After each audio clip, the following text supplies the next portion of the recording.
చెప్పండి. సో సిద్ధ పురుషులు అనేవాళ్ళు వివిధ రకాలుగా ఉంటారన్నమాట. దాంట్లో మనం కొన్ని ఇప్పుడు తెలుసుకున్నాము. సో నీ స్వస్వరూపం ఏమి అనేది నువ్వు తెలుసుకొని దానికి తగ్గట్టు నువ్వు ఏది వస్తే నువ్వు నీ ఆత్మ అనేది చలించకుండా నిశ్చలంగా ఉంది అంటే ఎప్పుడు కూడా ఇప్పుడు ఆ ఇప్పుడు మనము సరస్సులోని వాటర్ తీసుకోవాలి అని అంటే ఆ ఆ అలలు ఆగితే సరిపోదు. అలలు ఆగి ఆ బురద అనేది కిందకి దిగినప్పుడు మాత్రమే మనకి ఆ వాటర్ అనేది యూజ్ అవుతుంది. సో అది ఆ యొక్క స్థితిని తెలుసుకోమని చెప్తున్నాడు. అందుకే నిశ్చల అచలం అని చెప్పి మనకి ఇంట్రడక్షన్ చేస్తున్నారు. అది ప్రతిష్ఠిత అంటే అది అట్లా ఉండిపోవాలన్నమాట. అట్లా అంత గట్టిగా మనం ఎప్పుడైతే ఉండగలిగితే అప్పుడు మనకి ఆ యొక్క స్థితి అనేది తెలుస్తుంది అని చెప్పి చెప్తారంట. ఇక్కడ ఇంకొక అంటే మనకి బాగా తెలిసింది కుంతిమాత వచ్చి అంత యుద్ధం అయిపోయిన తర్వాత కుంతిమాత వచ్చి చెప్తారంట, నువ్వు మర్చిపోయేటువంటి సుఖాల కన్నా నిన్ను గుర్తు పెట్టుకునే బాధల్ని నాకు ఇవ్వు స్వామి అని చెప్పి చెప్తారంట. సో అలా ఆ విధంగా మనము ఎప్పుడు కూడా ఆయన దగ్గర ఉండేదానికి ఆయనకి అత్యంత దగ్గరగా ఉండేది ఎప్పుడు సుఖంతో ఉండే వాళ్ళు రారు అండ్ కష్టంతో ఉండే వాళ్ళు కూడా దీన్ని చదవలేరంట. సో మధ్యస్థితిలో ఉండే వాళ్ళు మాత్రమే దీని మీద ఫోకస్ చేయగలరు అండ్ దీన్ని చదవగలరు అండ్ జ్ఞానాన్ని సంపాదించగలరు అని కూడా మనకి చెప్తూ ఉన్నారు అనమాట. ఆ విధంగా ఇంకా వీతరాగ భయక్రోధ అంటే రాగము భయము క్రోధము ఈ మూడు అనేది చాలా ఇంపార్టెంట్ అన్నమాట. మనకి ఈ మూడు రకాలు అని అనుకుంటాం కానీ ఈ మూడు వచ్చేది దేని వల్ల అంటే కామం వల్ల. కామం అంటే కోరిక అన్నమాట. ఈ కోరిక వల్లనే మనకి రాగం వస్తుంది అండ్ అది రాగం అంటే దేని మీదైనా ఒక ప్రేమ అన్నట్టు అన్నమాట. దాని మీద ప్రేమ ఉంటుంది, మళ్ళా అది పోతుందేమోనని భయం ఉంటుంది. అండ్ క్రోధం ఎందుకు అని అంటే ఆ వచ్చింది కూడా నాకు తగ్గట్టు వస్తుందా రాదా. సో అన్ని క్వశ్చన్స్ అన్నమాట. ఇవన్నీ దేని వల్ల ఈ కోరిక అనేది మనకు వచ్చింది అని అంటే ఆ వస్తువు మీద ప్రేమ వస్తుంది అండ్ ఆ వస్తువు పోతుందేమో మళ్ళా అనే ఒక భయం వస్తుంది అండ్ నాకు తగ్గట్టు వస్తుందో రాదు అనే ఒక క్రోధం కూడా ఉంటదన్నమాట. సో వీటన్నిటికీ కారణము కామం కాబట్టి మనకి ముందర శ్లోకంలోనే చెప్తారు కదండి, ప్రజాహతి యథా కామాన్. సో అందుకోసమే ప్రజాహతి యథా కామాన్, ఈ కామాలన్నీ వదిలేస్తేనే నువ్వు వీతరాగ భయక్రోధ అని చెప్పి ఒకదానికొకటి లింక్ అన్నమాట. సో ఈ ఈ ఈ వీతరాగ భయక్రోధ స్థితధీర్ మునిరుచ్యతే, నువ్వు ఆ స్టేజ్ కి చేరగలుగుతావు అని చెప్పి మనకి చెప్పిన దాన్నే ఒక్కొక్క పాయింట్ గా విడమరిచి చెప్పాలి అని చెప్తున్నారు అనమాట. ఏది పొందితే నువ్వు మళ్ళా వెనక్కి వెళ్ళవో అది నువ్వు సంపూర్ణంగా అఖండమైన ఆనందాన్ని నువ్వు ఆస్వాదించాలి. సో అది కావాలి అని అంటే నీకు ఆధ్యాత్మిక విద్య అనేది చాలా ఇంపార్టెంట్. ఇక్కడ ఆధ్యాత్మిక విద్య అనేది చాలా ఈజీగా దొరకదు. ఎందుకంటే అది ఏది పొందితే నువ్వు సంపూర్ణంగా ఆనంద స్థితికి వెళ్తావో అది అన్నిటికన్నా మించినది, అల్టిమేట్ అన్నమాట. సో అల్టిమేట్ అయిన స్థితికి నువ్వు చేరాలి అని అనుకుంటున్నావు కాబట్టి సో నువ్వు చేసే ప్రయత్నం కూడా అల్టిమేట్ గానే ఉండాలి. సో ఆ విధంగా మనము మన యొక్క అన్ని కోరికలను అన్ని లోపల ఉండే ప్రతి ఒక్కటి సర్వాన్ ఆ యొక్క వర్డ్ ని మనం గుర్తుపెట్టుకోవాలన్నమాట. అన్ని కోరికలను విడిచి ఆసక్తి అంటే అటాచ్మెంట్, మక్కువ, దాన్ని కూడా మనం విడిచిపెట్టి ఎప్పుడంటే ఈ కోరికలు లేనప్పుడు అసలు ఈ మూడు ఉండవన్నమాట. సో అందుకోసమని అన్నిటిని విడిచిపెట్టి మనం సాధకులు అయిన వాళ్ళము అంటే సాధన చేస్తూ ఉండే వాళ్ళము వీటన్నిటి విడిచిపెట్టి ఆయన యందు నిరంతరము మనం ఆత్మయందే స్థితమయ్యి మనం చేసే పనులని చేసుకుంటూ వెళ్ళిపోవాలి.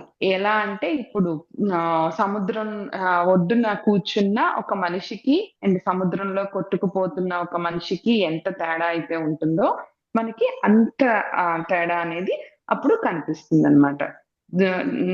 ఈ సుఖము దుఃఖము అనేది భావన మాత్రమే, అది మనలోనే ఉంటది. అండ్ ఒక మనిషిని చూసినప్పుడు సో, అంటే మనకి రాగం అంటే చాలా ఇష్టంగా ఉంటది. అండ్ ఇంకొక మనిషిని చూసినప్పుడు ద్వేషంగా ఉంటది కదండీ! అంటే ఇష్టం ఉండదు. సో, అలా ఆ స్టేజ్‌ని నువ్వు దాటాలి. అంటే ఇష్టము, ద్వేషము ఈ రెండిటిని గూడా నువ్వు ఎప్పుడైతే దాటి అందరిని ఒకేలాగా చూ చూసే భావన అనేది నువ్వు ఏర్పరచుకుంటావో, ఆ యొక్క స్టేజ్‌కి నువ్వు వెళ్ళాలి అని చెప్పి చెప్తూ ఉన్నారనమాట. ఆహ్, ఇక్కడ రామకృష్ణ పరమహంస చెప్తా ఉంటారు. అండ్ ఇక్కడ మునిరుచ్యతే అనంటే మునిలా ఎప్పుడైతే ఈ సాధన అనేది చేస్తావో అప్పుడు నువ్వు మునిలాగా అయిపోతావన్నమాట. ముని అనంటే మీనింగ్ ఏమి అనంటే రామకృష్ణ పరమహంస మంచిగా ఒక ఎగ్జాంపుల్ చెప్పారటండి. అది మనం ఒకసారి తెలుసుకుందాం అన్నమాట. ఆయన చెప్తారంటే పువ్వు చుట్టూ తిరిగేటప్పుడు తుమ్మిదనేది జూంకారం చేస్తుంది కదా! పువ్వు చుట్టూ తిరిగినప్పుడు సౌండొస్తది గదా! అని చెప్పి. సో, కానీ అది పువ్వు లోపలికెళ్ళి ఆ తేనెని ఆస్వాదించినప్పుడు మాత్రం సౌండ్ లేకుండా ఆస్వాదిస్తుంది కదా! అప్పుడు సౌండ్ ఏమీ ఉండదు. అలా ఆ విధంగా నువ్వు పువ్వు చుట్టూ తిరిగే దశ సాధన దశ. అంటే వినడము, చదవడము అవి. అండ్ నువ్వు నెక్స్ట్ స్టేజ్ ఆస్వాదించే దశని మనము సిద్ధ దశ అని చెప్పి అంటామనమాట. అది ముని దశ. అంటే మననం. మనం ఏమేం తెలుసుకున్నామో అన్నీ మననం చేయడం అన్నమాట. సో, నువ్వు ఆ స్టేజ్‌కి వెళ్ళాలి అని చెప్పి చెప్తున్నారనమాట. నువ్వు ఎప్పుడు సాధన దశ నుంచి సిద్ధ దశకి చేరాలి. అలా సిద్ధ దశ చేరిన వాడినే ముని అని అంటారనమాట. ఇక్కడ ముని అనంటే సిద్ధ దశకు చేరుకోవడం అన్నమాట. మునిరుచ్యతే. ఆ సిద్ధ దశకి నువ్వు చేరుకోవాలి అని చెప్పి చెప్తున్నారన్నమాట. రాగము, భయము, క్రోధం అనేవి నీ భావనలను మాత్రమే నువ్వు ఏర్పాటు చేసుకున్నది మాత్రమే. సో, దాని నుంచి నువ్వు బయటకొచ్చి ఈ విషయ రాగాలు అన్నీ వదిలేసి నువ్వు మనన దశకి చేరుకుంటే అప్పుడు ఈ విషయ రాగాలు ఉన్నంత వరకు నువ్వు విష్ణువుకి దూరమవుతావు. ఈ విషయ రాగాలనన్నీ నువ్వు వదిలేస్తే మాత్రమే నువ్వు వైరాగ్యం వస్తే మాత్రమే నువ్వు ఆ యొక్క విష్ణువుకి నువ్వు దగ్గరవుతావు. ఎప్పుడైతే ఈ ఈ వైరాగ్యము మీద ప్రీతి ఎక్కువ కలుగుతుందో అప్పుడు విష్ణువు దొరుకుతాడు నీకు. అంతవరకు నీకు విష్ణువు దొరకడు. అని చెప్పి చెప్తున్నారనమాట. విషయాలందు వైరాగ్యము అండ్ విష్ణువు యందు ప్రీతి. ఈ 2 మనము తరింపచేస్తాయి. సో, దీన్ని మనము ఎక్కువ చేసుకుంటూ పోవాలనమాట. మనలాగే స్థితప్రజ్ఞుడికి గూడా వేరే ప్రపంచం అనేది ఉండదు. మన ప్రపంచమే ఉంటది. మన ప్రపంచంలోనే మనలాగే సుఖదుఖాలు వస్తూ ఉంటాయి, వెళ్తూ ఉంటాయి. కానీ ఆయన రియాక్ట్ కాడు. రెస్పాన్స్ అవుతాడు. సో, ఆ రెస్పాన్స్ ఇవ్వడం అనేది మనము తెలుసుకోవాలి. సో, ఆ ప్రవాహంలో కొట్టుకుపోకుండా ఒడ్డు నుండి మనం అన్నీ చూస్తూ వెళ్ళాలి అని చెప్పి చెప్తారనమాట. అండ్ ఇక్కడ భయం గురించి మాట్లాడితే భయం అనేది చాలా ప్రమాదమైనదనమాట. ఆహ్, ఎగ్జాంపుల్ చెప్పాలి అనంటే ఒక ఒక ఆయన చాలా సిద్ధులు అంటే చాలా ఇలా ప్రాక్టీసెస్ అన్నీ చేస్తే ఆయనకి సడెన్‌గా ఒక రోగ దేవత కనపడతదంటండి. రోగాలకి కూడా దేవతలుంటాయి. సో, అట్లా రోగదేవత అనేది కనపడతదంట. సో, ఆ రోగదేవత ఊర్లోకొచ్చి అందరిని తినేస్తా ఉంటదనమాట. కలరా అనుకోండి. అప్పుడు పాత రోజుల్లో అయితే కలరా. అదే మనకిప్పుడంటే కరోనా అనుకోండి. సో, ఆ విధంగా ఆ రోగదేవత వచ్చి అందరిని మహమ్మారి. తినేస్తా ఉంటది. ఆ! కరోనా అనుకుంటే ఆవిడొచ్చి మహమ్మారులే తినేస్తా ఉంటే అనాలి. హ్మ్. అప్పుడు అడుగుతారనమాట. ఆయన అడుగుతారు. "నువ్వు ఇలా కనపడకుండా పోవడం కూడా మనకైతే మంచిదే. ఇలాంటివి." కానీ ఆయనకి కనపడుతున్నారు. సో, కనపడుతున్నారు కాబట్టి ఆయన చాలా ఇదిగా అడుగుతూ ఉన్నారనమాట. "ఎందుకు నువ్వొచ్చావు? ఏం చేస్తావు?" అని జెప్పి. "ఇది తప్పు కదా! నువ్విలా చేయడము. ఇలా చేయకూడదు కదా!" అంటే, "నన్ను ఆయనే ఆ పరమాత్మే పంపిచ్చాడు. సో, ఇంతమందిని అందుకోసమనే నేనొచ్చాను అని చెప్పి చెప్తారనమాట. సరే ఆ పరమాత్మ పంపిచ్చాడు. కానీ దానికి లెక్కనేది ఉంటది గదా! సో, నువ్వు ఎంతమందిని తినాలని పంపిచ్చాడు. నువ్వు అందరిని తినేస్తున్నావెందుకు అనంటే, లేదు లేదు నేనందరిని ఏం తినట్లేదు. నాకు లెక్కుంది. ఎవరిని తినాలి, ఎలా తినాలి అని నాకు లెక్కుంది. సో, నేను ఆ లెక్క ప్రకారమే అంతమందిని మాత్రమే తింటున్నాను అని చెప్పి చెప్తదంట. అదేంటి నీ లెక్కలో అయితే ఏది ఇవ్వు ఆయనిచ్చింది అని చెప్పి ఆ పేపర్ చూపిస్తే దాంట్లో 100 మందే ఉన్నారు. దీంట్లో 100 మంది ఉన్నారు కానీ నువ్వు 1000 మందిని తినేసావు. అది ఎలా అవుతుంది అని అంటే, లేదు లేదు నేను 100 మందినే తిన్నాను.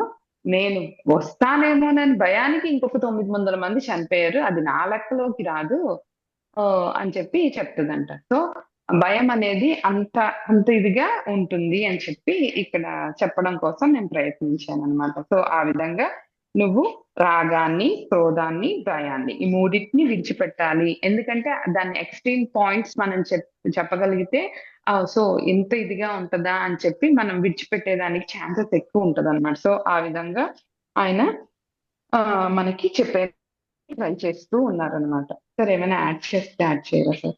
ఏం అక్కర్లేదు కానీ ఇంకెవరైనా ఏదైనా యాడ్ చేస్తారా? అట్లా 6:20 అయింది ఇంకా. లేదంటే నెక్స్ట్ దానికి వెళ్ళిపోమంటారు. టైం అయింది. నెక్స్ట్ దానికి వెళ్ళిపోయే టైం సరిపోదు. ఊరికే శ్లోకం చదవటం అవుతుంది అంతే. ఇది 2 కంబైన్ గానే ఉంటాయి. సో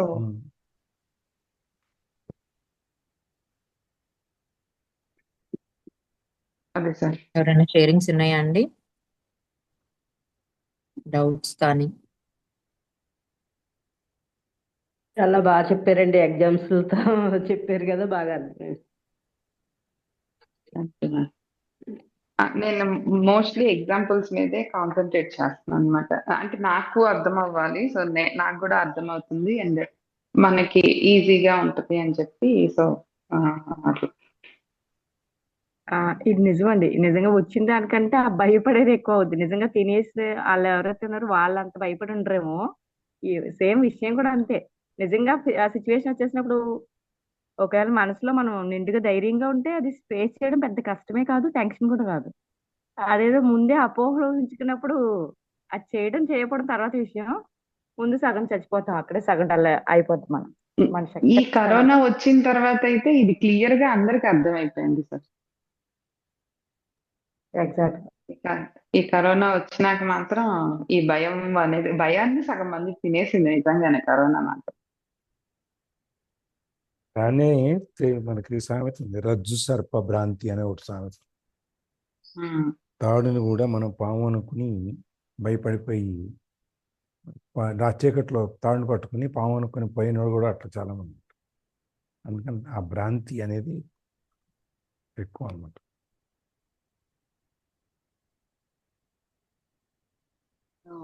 అదే ఇది వరకు మహమ్మారి వచ్చి అన్ని అదే క్యూ చేయాల్సిన సిచ్యువేషన్ ఏదైనా వస్తే ఎక్కువ ఏమంటారు అధర్మం పరిపాలించినప్పుడు అది కూడా మహమ్మారి రూపంలో వచ్చి చేసేవారంట. ఇది వరకు అదే ఇది బహుశా యుగాల క్రితం అయ్యి ఉంటది. అలా ఇప్పుడు కూడా మహమ్మారి రూపంలో వచ్చి క్లియర్ చేస్తుంది అన్నట్టు. కాకపోతే జ్యోతి గారు చెప్పినట్టు అదే అఫ్కోర్స్ శ్రీకృష్ణ పరమాత్మ చెప్పినట్లు స్థిత ప్రజ్ఞత వచ్చినప్పుడు మాత్రమే అన్నింటినీ అధిగమించగలం. అంటే ఏం కాదు, నెక్స్ట్ స్టెప్ వెళ్ళడం అనమాట. అంటే కింద స్టెప్ మీద ఫస్ట్ స్టెప్ మీద మనం నుంచినప్పుడు జస్ట్ మన చుట్టూ పరిసరాలు మాత్రమే కనబడతాయి. నెక్స్ట్ స్టెప్స్ రీచ్ అవ్వడానికి కొంచెం ప్రాసెస్ ఉంటది, కానీ ఆ రీచ్ అయినప్పుడు మన లెవెల్ కనబడుతుంది, కింద లెవెల్స్ కూడా మనం అబ్జర్వ్ చేసి అది అవగాహనతో చూడగలుగుతాం అనమాట. అందుకని ఒక స్థిమిత స్థితిలో ఓకే మనం సేఫ్ జోన్ లోనే ఓకే వాళ్ళు రకరకాలుగా ఉన్నారంటే ఫస్ట్ ఎగ్జాంపుల్ కూడా చెప్పారు కదా, అంటే వేరే వాళ్ళు ఒక ఇన్విటేషన్ మనకి ఇవ్వలేదు అని అంటే కనుక అక్కడ కూడా అంతే ఓకే ఏముందో అక్కడ అనేది అన్నింటినీ కూడా ఒక స్థిమితంగా ఆలోచించి లైట్ తీసుకోగలడానికి మాత్రం మనకి సాధన మాత్రమే ఉపయోగపడుతుంది. బాగుంది జ్యోతి, చాలా ఎగ్జాంపుల్స్ గ్యాదర్ చేయడం గ్రేట్. మీరు కరెక్ట్ గా దేనికి సూట్ అయ్యేలాగా కూడా గ్యాదర్ చేసి డైజెస్ట్, అది ఏంటంటే అలా విన్నప్పుడు మాకు డైజెస్ట్ అవుతాయి అన్నట్టు. బాగుంది, థ్యాంక్ యూ. సరే, ఎండింగ్ ప్రేయర్ చెప్పు. योगेशं सच्चिदानन्दं वासुदेवं व्रजप्रियं धर्मसंस्थापकं वीरं कृष्णं वन्दे जगद्गुरुं. श्रीकृष्णं वन्दे जगद्गुरुं. सर्वं श्रीकृष्णार्पणमस्तु.